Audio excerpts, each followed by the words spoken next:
with my Uncle George passing away and what transpired after he died, it only made me think a lot more about afterlife and life and death and being connected to people regardless of whether they're alive or dead. Every generation has its own personality. It shapes that era's responses to all kinds of situations, like war, like love, and like ghosts. Hello, I'm Morris Chow. Welcome to Ghostly Encounters. Today we'll meet a young man and a young woman who will tell us two very different supernatural tales. Their stories are unrelated, but their responses are similar.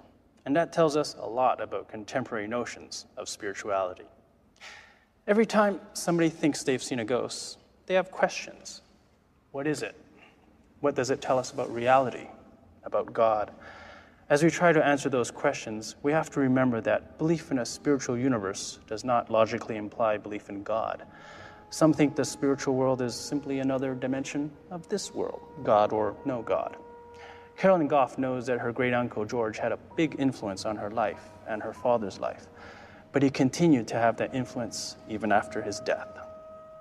My great-uncle George was a very honest, hardworking, sincere man.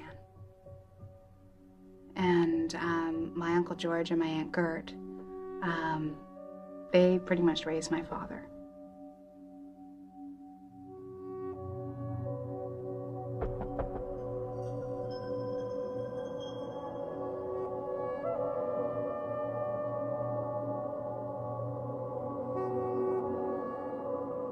My father was originally a minister with the Mormon Church. And as he became successful as a businessman, and I think as he began to make more money, I think sort of the greed kind of took him over a little bit. My Uncle George had spoken to him before, numerous occasions before he died, that he had to change his ways, that he was straying away from the type of man that he was and could be.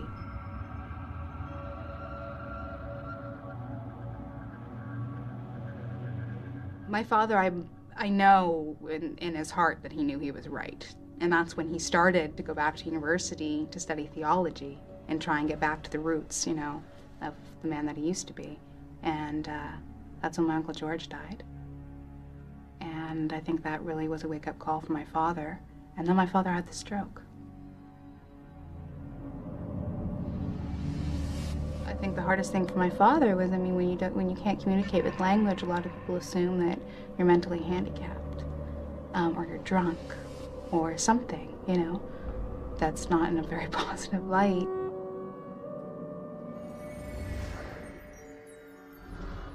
Steve Goff's stroke left him with aphasia, a language disorder that impaired his ability to speak, but not his ability to understand. For a vital, dynamic man who used the spoken word as an essential part of life, this was, well, devastating. Steve lost his way. He became depressed and angry. He put his life on hold. Carolyn tried valiantly to help her father deal with this change. She often came to visit to offer support and encouragement. Finally, on one of those visits, Steve found the love and hope that gave him the will to turn his life around, but it came from a very unexpected source. My father had assumed that I would be staying in my Uncle George's room, to which I was adamantly, no way am I doing that at all. I mean, it still smelled like him. You know, it seemed wrong to just be staying in his room, you know, it was still his. And I felt like I was trespassing. I mean, still had all his stuff out on the dressers, his stuff up on the wall. It had that kind of leathery smell that he always had, and wool and leather. He always smelled like wool and leather. And I said, no way, I'm gonna sleep on the couch. And my dad, you know, laughed at me. My father didn't believe in anything like ghosts or spirits or anything like that at that point. And so I decided I'd sleep on the couch. And at some point during the night, I remember hearing the front door open. And my Uncle George walked in, his walking stick in his hand like he always had. He always wore kind of tweed, kind of wool pants. He always had this little hat.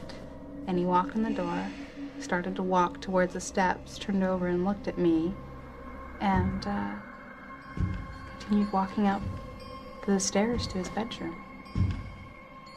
And I mean, of course, I mean, anybody in that situation, I think your first reaction is, what the hell, what's going on, But it's weird. I was really scared and anxious when it first happened, and by the time he kind of tipped his hat to me and started to walk up the stairs, I was really calm.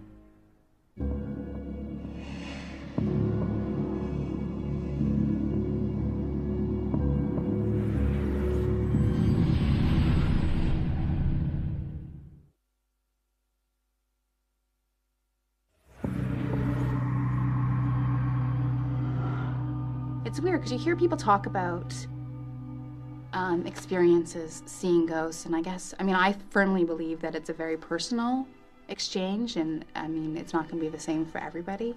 But you hear about people, seeing through people and stuff like. No, he looked to be of flesh and blood. He certainly didn't look like sort of a floating spirit or anything like that. It was like he was there. I mean, there wasn't anything abnormal, except for the fact that he was dead.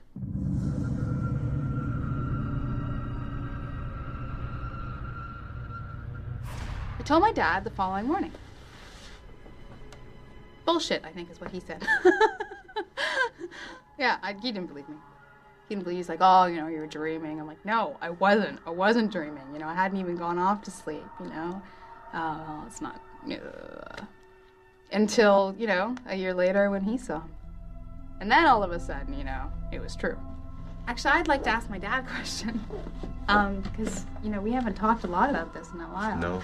When you saw him, did he look like flesh and blood? Or did he look, did it look like a person? Or did it look like a spirit? No. Look like a person? Oh, yes. Okay, yeah, because that's exactly how he was. Yeah. Like, it was just him. Yes. Right? I know. Yeah. Me. You were sleeping? Yep. There. Something woke you. You saw him? Yes. And it woke you up? There. Okay. I can do. He was in the hallway? Yes. There. Right in front of you? Yes. Okay. But, You couldn't get up? nothing. Oh. I can't. Was it because you were scared? No, No? I can't do You it. just couldn't move. Yeah. He I had you can't. where you wanted you. Yeah. Yeah. And what was he doing? There. With the lasso? Yes. Yeah, he had a lasso. Yes. He told me this. And there, And then what did he say to you? Yeah, good. You, I love you. Huh. I love you, but I can't do. Nothing. And you couldn't say anything back? Nothing. And then did he just leave? Yep.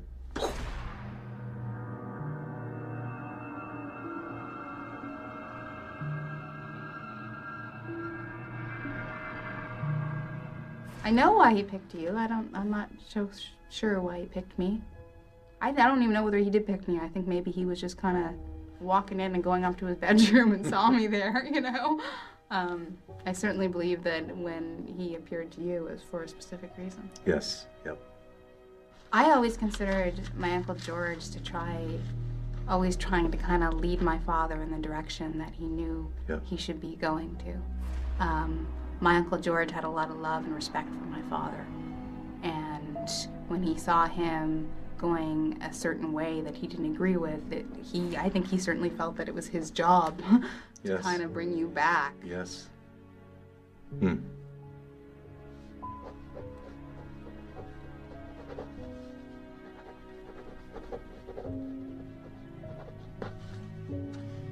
Big letters here. Yeah. The first word's love. Yes. Yeah. Yeah. The second word is hope. Yeah, I can do. For aphasia. He has Yes. written aphasia, which is what has happened after the stroke. My father's inability to communicate using as many words as he used to, because he certainly has no problems communicating. But he's saying that the gifts that he gave him was love and hope Yes. to get through Thank the you. aphasia. Yes, I know. Good.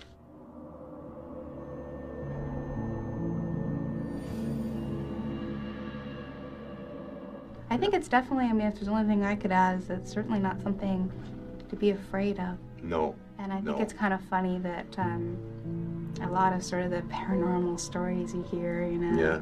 With the creepy music. And yeah, I guess it's scary, the idea of it, but I think once you kind of know it's there, it just makes sense. Oh, yes. It just makes a lot of sense. Good. And certainly not something I'd be scared of happening again. Yeah. Mhm. Yeah. Thank you. Okay.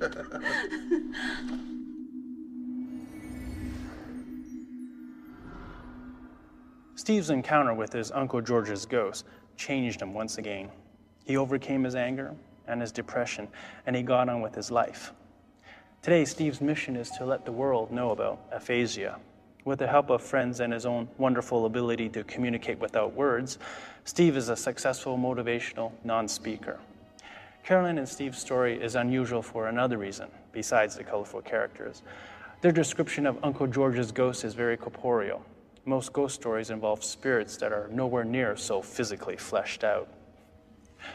Chris Simons had a brush with the supernatural that wasn't as emotionally charged, but it was still powerful enough to change his mind about ghosts. Chris had just moved into a new apartment with a new roommate. We were just, good buds and really fortunate in finding this house on Brock. We had the 2 upper floors. The second floor had 3 rooms, a bathroom, and a kitchen. And then above that was the attic. That was my roommate's space.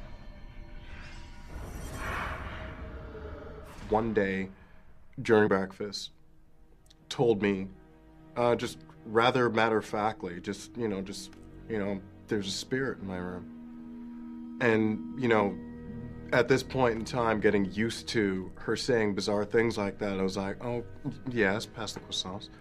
And she would tell me that this was a male spirit. And a male spirit, that's great, butter, please.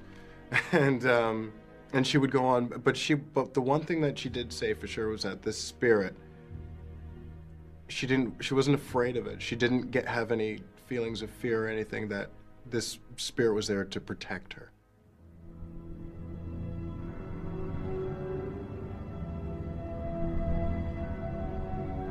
I just kind of didn't really think much else about it until later.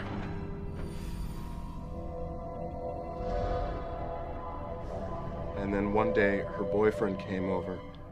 I was in my room, and there was about a half hour of silence. And then I heard her boyfriend scream. And there was a lot of commotion going on upstairs, and he came running down the stairs, half-dressed, carrying his clothes, and he just went right out the door. And when my roommate came down, I asked her, what happened? What was that all about? And she said that she was doing some work on her computer, and he was just relaxing on the bed. And he said that he felt a cold hand grab his leg. Knowing her boyfriend, I did not think that he would, entertain those type of things. So when he went running out screaming, that's when I started to think, there's something going on here. My roommate and I talked about it, and she said it definitely was the spirit protecting her from her boyfriend, who turned out to be not a nice person.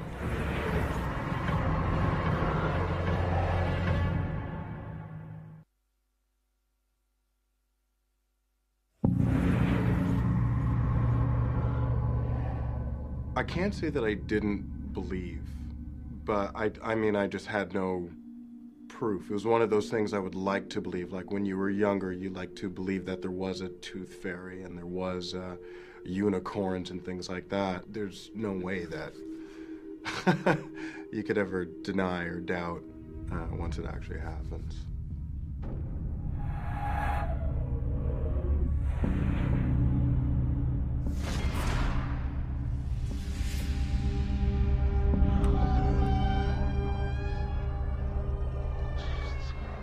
My roommate was away for the weekend, and I was home alone.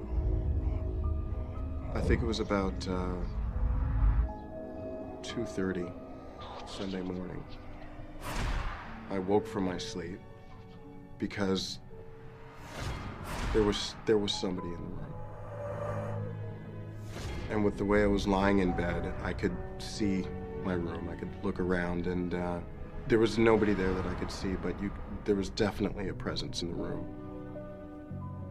And then probably about, I would say about a meter away from my head, I heard, which I could only describe as somebody clearing their throat. I didn't know what to do. I was getting very cold, I was petrified. I mean, I really could not move. I just could not move. And I think that the tension that I put myself in physically and mentally was like so much I actually thought that I was going to explode. And just at that moment, say like about this far from my head, focused cold breath accompanied with a male voice that went, "Hey," like right in my ear, as if like somebody was trying to get my attention. I grew up with a friend a long time ago when I was living in Brampton. She used to do ghost chasing. She said when you do encounter a spirit, the only thing that you really can do is communicate, try to talk to them. For lack of any other, ideas, I spoke out loud.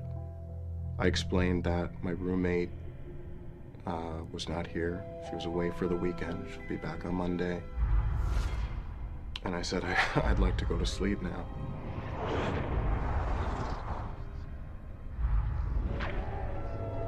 It seemed like a really long moment. I didn't know if I was waiting for something to happen, and the stairs leading up to the attic were creaking. Not pronounced steps, like actual footsteps, but the stairs were creeping all the way up. The feeling of somebody in the room, the feeling of the presence went away, but in its place, it was a thick feeling of loneliness. I felt really, really, really alone. And like that helpless alone. And that pretty much stayed all through the night. I don't think I fell asleep.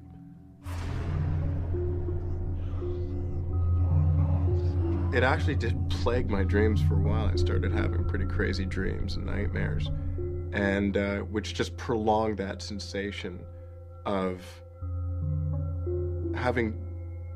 talking to somebody who wasn't there.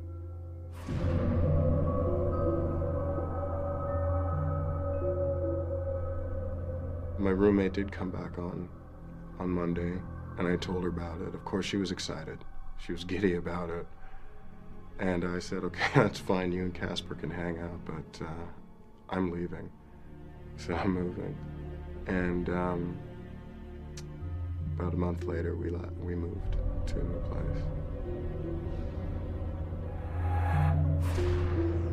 We left in such a hurry, we left a lot of the stuff behind, a lot of furniture, a lot of pots and pans and cutlery, and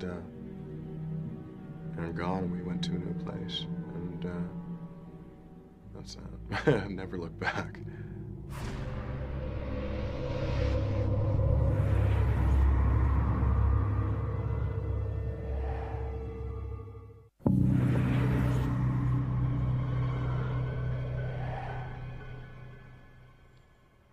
Chris and Carolyn's reactions are typical of their generation.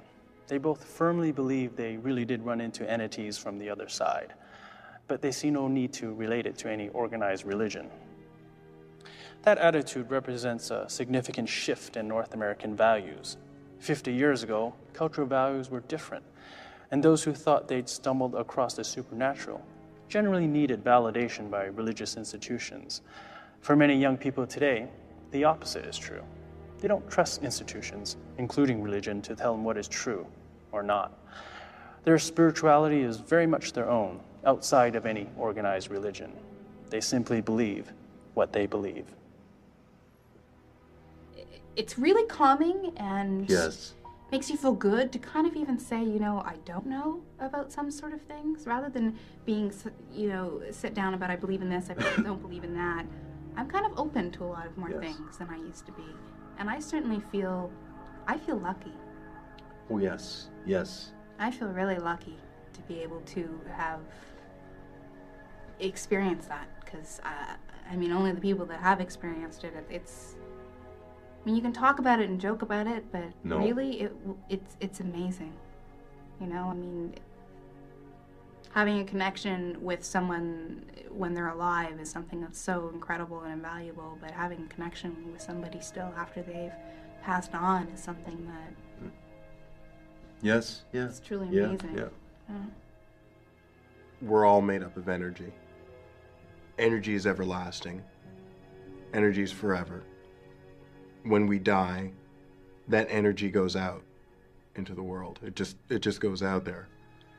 I do believe in spirits. I do believe in ghosts. I believe in the other world.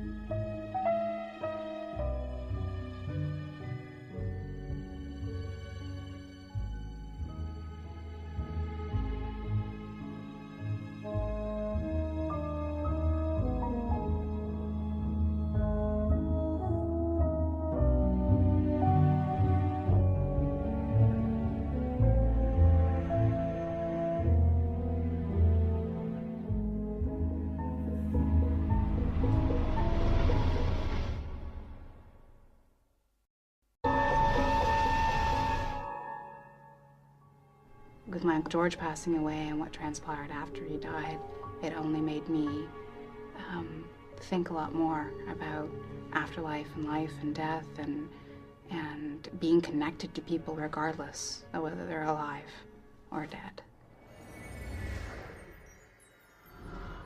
Every generation has its own personality. It shapes that era's responses to all kinds of situations, like war, like love, and like ghosts. Hello, I'm Morris Chow. Welcome to Ghostly Encounters. Today we'll meet a young man and a young woman who will tell us two very different supernatural tales. And then my father had the stroke. I think the hardest thing for my father was, I mean, when you can't communicate with language, a lot of people assume that you're mentally handicapped, or you're drunk, or something, you know, that's not in a very positive light.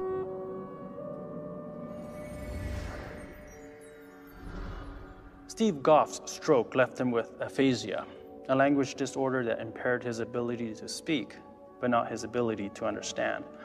For a vital, dynamic man who used the spoken word as an essential part of life, this was, well, devastating. Steve lost his way. He became depressed. And it took him over a little bit. My Uncle George had spoken to him before, numerous occasions before he died, that he had to change his ways, that he was straying away from the type of man that he was and could be.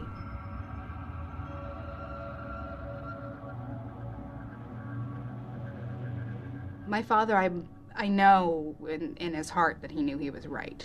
And that's when he started to go back to university to study theology and try and get back to the roots, you know, of the man that he used to be. And that's when my Uncle George died. And I think that really was a wake-up call for my father. And George was a very honest, hardworking, sincere man. And my Uncle George and my Aunt Gert, they pretty much raised my father.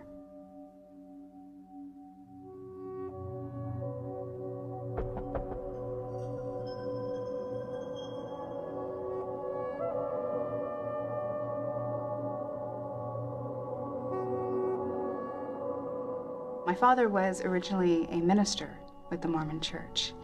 And as he became successful as a businessman, and I think as he began to make more money, I think sort of the greed... Their stories are unrelated, but their responses are similar. And that tells us a lot about contemporary notions of spirituality. Every time somebody thinks they've seen a ghost, they have questions. What is it? What does it tell us about reality, about God? As we try to answer those questions, we have to remember that belief in a spiritual universe does not logically imply belief in God. Some think the spiritual world is simply another dimension of this world, God or no God. Carolyn Goff knows that her great-uncle George had a big influence on her life and her father's life, but he continued to have that influence even after his death. My great-uncle